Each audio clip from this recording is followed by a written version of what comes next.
ये उस वक्त की बात है जब मैं 6वीं क्लास में पढ़ती थी। भला इतनी उम्र में बच्चों को किस बात का होश होता है। जब मेरे भाई बहन सो जाते थे तो रात को अंकल मुझे उठाकर अपने साथ अपनी चारपाई पर ले जाते थे।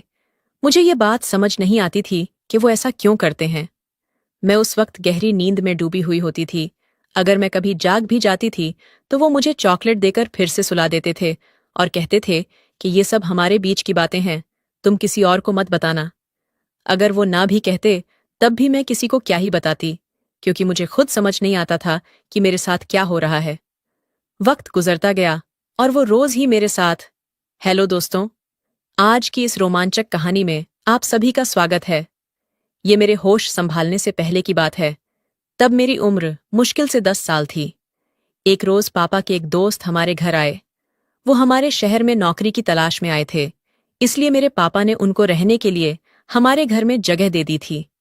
हमारे घर में सिर्फ 2 कमरे थे।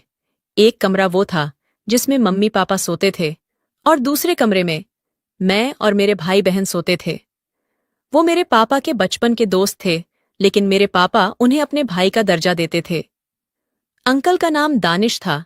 जब मेरी अम्मी ने पापा से दानिश अंकल के बारे में पूछा तो पापा ने बताया कि यह मेरे बचपन के दिनों का दोस्त है। इन दिनों ये बड़ी मुश्किल से गुजर रहा है। इसके पास कोई नौकरी भी नहीं है। ये हमारे शहर में नौकरी की तलाश के लिए ही आया है। हमारी दोस्ती भाइयों जैसी है। जब इसने अपनी मुश्किलों के बारे में बताया तो मैं इसे इनकार नहीं कर पाया।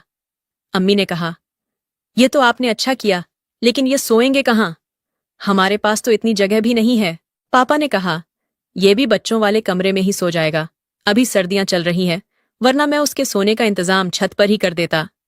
ये बात सुनकर अम्मी खामोश हो गईं, क्योंकि वो पापा से ज्यादा बहस नहीं करना चाहती थीं। दानिश अंकल की एक बात मुझे बहुत अच्छी लगती थी। वो जब भी काम पर जाते थे तो कभी खाली हाथ वापस नहीं लौटते थे। वो हमेशा हम बच्चों के लिए कुछ ना कुछ खाने के लिए जरूर लाते थे। कभी चॉकलेट, कभी बिस्किट, तो कभी फल फ्रूट। हम सब बच्चे उनको प्यार से दानिश अंकल ही बुलाते थे, क्योंकि पापा कहते थे, ये मुझे अपने सगे भाइयों से भी ज्यादा प्यारा है। मुसीबत के दिनों में दानिश अंकल ने पापा का बहुत साथ दिया था। मेरे पापा की सैलरी बहुत कम थी। हमारे घर का गुजारा भी मुश्किल से हो पाता था। लेकिन जब से दानिश अंकल हमारे घर आए थे, तब से हमारे हालात कुछ सुधर गए थे।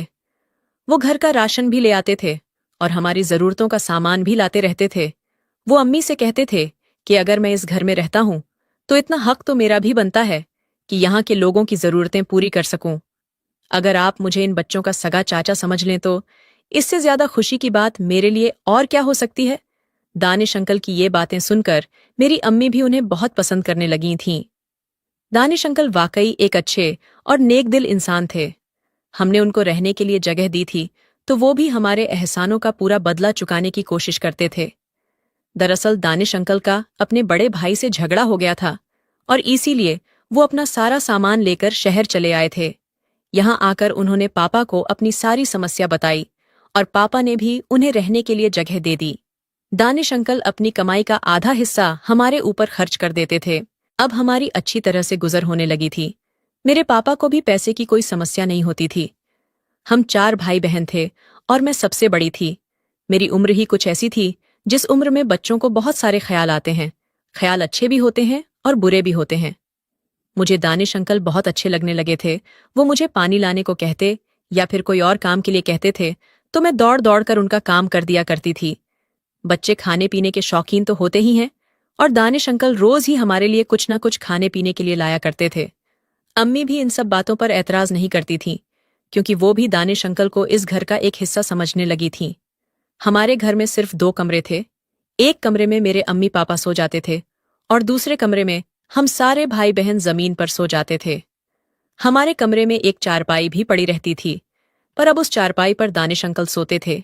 इन दिनों में कुछ ऐसा हो गया था कि मुझे उस इंसान को चाचा कहने में भी शर्म आती थी।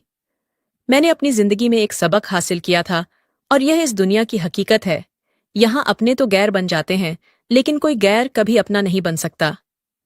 सारे बच्चे दिन भर खेलकूद कर रात में जमीन पर बिस्तर लगाकर गहरी नींद में सो जाते थे और मैं तो स्कूल जाने के अलावा अम्मी के साथ घर का काम भी किया करती थी। लिहाजा मैं तो और भी ज्यादा थक जाती थी। हम सबको रात में ऐसी गहरी नींद आती थी कि किसी बात का होश ही नहीं रहता था। और भला 6वीं क्लास की बच्ची को किस बात का होश रहता। रात में जब मेरे सारे भाई बहन गहरी नींद में सो जाते थे तो दानिश अंकल मुझे उठाकर अपने साथ चारपाई पर लिटा लेते थे। मैं उस वक्त गहरी नींद में डूबी हुई होती थी। अगर मैं कभी जाग भी जाती थी तो वो मुझे चॉकलेट या बिस्किट देकर फिर से सुला देते थे और कहते थे कि यह सब हमारे बीच की बातें हैं, तुम किसी और को मत बताना।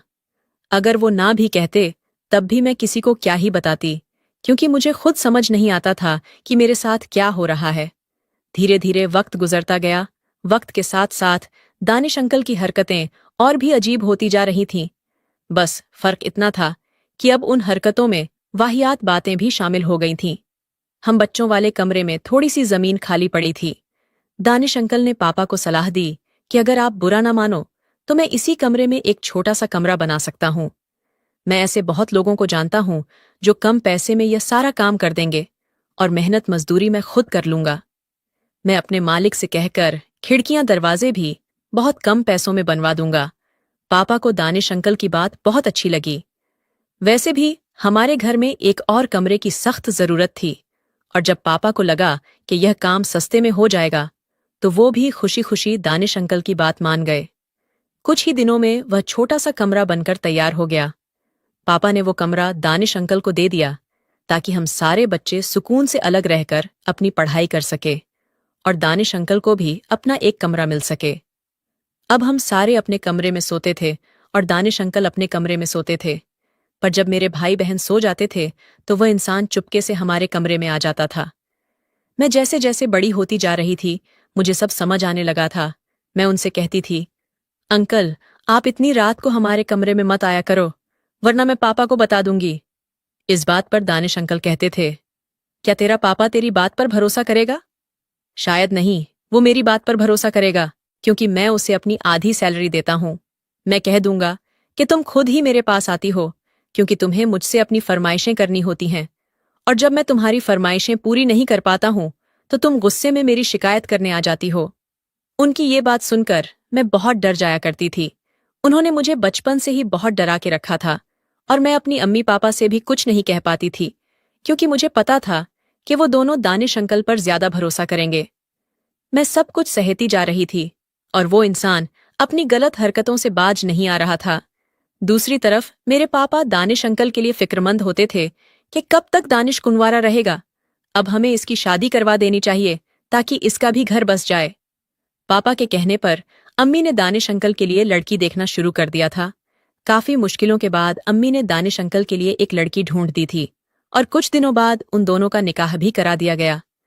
निकाह के कुछ दिनों बाद तक तो दानिश अंकल अपनी बीवी में खोए रहे, पर फिर उन्होंने अपनी पुरानी हरकतें शुरू कर दीं। जब उसकी बीवी अपने मायके चली जाती थी तो वह फिर से मेरे कमरे में घुस आता था। मैं किसी से कुछ कह भी नहीं पाती थी और दिल ही दिल में जलती रहती थी। मैं इस बात से भी डरती थी कि अगर पापा को कुछ पता चल गया तो वह न जाने मेरे साथ क्या करेंगे और ना ही मुझ में इतनी हिम्मत थी कि मैं अपनी अम्मी को कुछ बता पाती। दानिश अंकल अक्सर मुझे धमकियां देकर चुप कराते रहते थे। मैं पूरी तरह से उनके दबाव में आ जाती थी। एक दिन दानिश अंकल ने मेरे पापा से कहा, मैं अलग से एक दुकान करना चाहता हूं ताकि कुछ पैसे इकट्ठा कर सकूं और अपना घर ले सकूं। कुछ दिनों बाद दानिश अंकल ने पापा की मदद से एक दुकान खोल ली। कुछ ही महीनों में दुकान का सारा माल खत्म करके उसने एक नया घर ले लिया और अपने नए घर में शिफ्ट हो गया। वो तो चला गया था, लेकिन अपने साथ मेरी इज्जत भी ले गया था। मैं दिन भर इस बारे में सोचती रहती थी कि किस तरह उसने मेरी जिंदगी बर्बाद करके रख दी। मेरी हालत इतनी खराब हो गई थी कि अब मेरी सहेलियां भी मेरा मजाक उड़ाने लगी थीं। उनको लगता था कि मैं किसी के प्यार में पड़ गई हूं और दिन भर उसी के ख्यालों में खोई रहती हूं। लेकिन उनको क्या पता था कि एक दरिंदा मेरी जिंदगी को तार तार कर गया है। वो शख्स तो अब मेरी जिंदगी से जा चुका था, पर मैं इन यादों का क्या करती जो अब मेरे दिल और दिमाग में बस चुकी थीं। मेरा सुनहरा बचपन एक काली परछाई बनकर रह गया था। मेरी सुनहरी उम्र मैली होकर निकल चुकी थी। मैं बस यही सोचती थी कि मैं कैसे इस गंदे इंसान को मौत के घाट उतार दूं।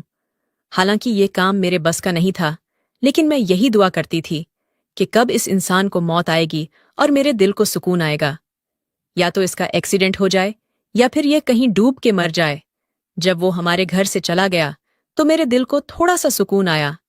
मैं अपने कजिन रेहान को बहुत पसंद करती थी, पर मैं यह भी जानती थी कि मैं उसके काबिल नहीं हूं।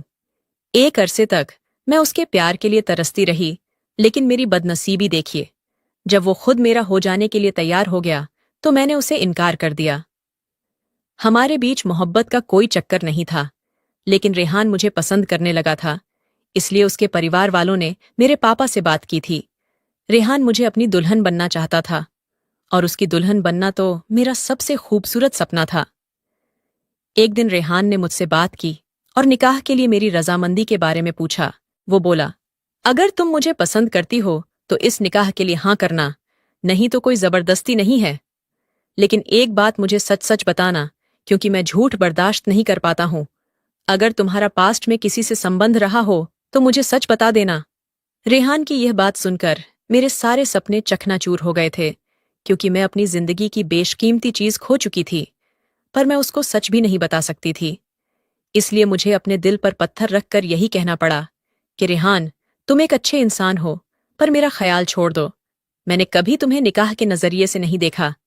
मैं तुमसे निकाह नहीं करना चाहती, क्योंकि मुझे किसी और से प्यार है, और यही मेरी सच्चाई है।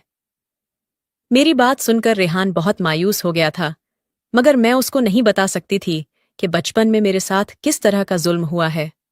मैंने रेहान के अलावा आज तक कभी किसी से प्यार नहीं किया था, पर यह सच्चाई मैं रेहान को नहीं बता सकती थी।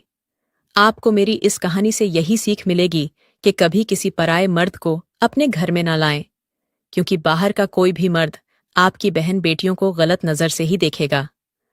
आज के जमाने में हम किसी पर भी इतना भरोसा नहीं कर सकते, इसलिए आप सभी से गुजारिश है कि अपनी फैमिली का अच्छे से ख्याल रखें। कमेंट करके जरूर बताइएगा कि आपको ये कहानी कैसी लगी। अगर आपको ये कहानी पसंद आई हो तो इसे लाइक करें और अपने दोस्तों के साथ भी शेयर करें। आगे भी ऐसी रोमांचक कहानियों के लिए हमारे चैनल को सब्सक्राइब करें और बेल आइकन दबाना ना भूलें।